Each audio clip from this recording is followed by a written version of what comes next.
Ya, selanjutnya dalam rangka peringati Hari Lalu Lintas Bayangkara ke-62, Kepolisian Daerah Bali gelar perayaan di kawasan Pantai Kuta. Diramaikan dengan berbagai kegiatan menarik, acara ini diharapkan bisa menambah kesadaran masyarakat akan pentingnya tertib berlalu lintas. Tak seperti biasanya, kawasan Pantai Kuta tampak puluhan polisi bersepatu roda terlihat berpatroli.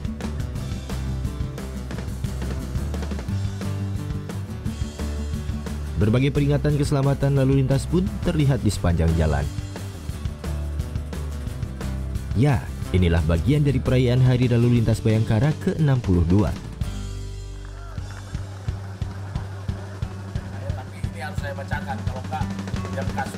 Dibuka dengan sambutan dari Kepala Kepolisian Daerah Bali Irjen Pol Petrus R. Golose, acara ini juga diramaikan dengan berbagai kegiatan menarik, seperti senam aerobik bersama, juga berjoget ala para polisi wanita dari Direktorat Lalu Lintas Polda Bali.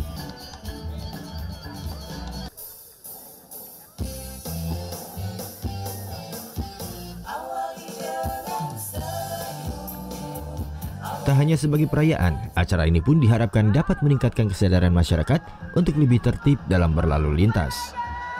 Acara ini juga kita untuk tahun keselamatan, seperti saya katakan tadi, lebih daripada 300 jiwa melayang itu dalam, jadi kalau dikali itu hampir tiap hari itu ada korban kecelakaan lalu lintas, sehingga hal ini perlu kita sampaikan untuk kita sama-sama menjaga keselamatan.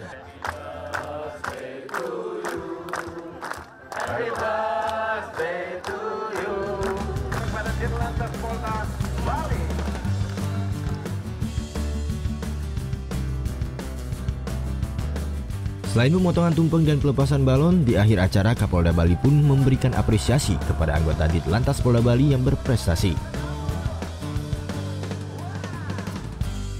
Juga penyerahan bantuan kepada beberapa korban kecelakaan lalu lintas. Gita Natalia Adi Setiawan melaporkan untuk NET.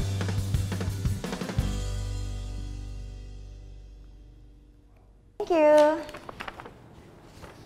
Udah selesai nonton beritanya? Jangan pergi dulu dong. Subscribe dulu dan nonton tayangan lainnya di sini. Subscribe, nonton lagi. Subscribe, nonton lagi.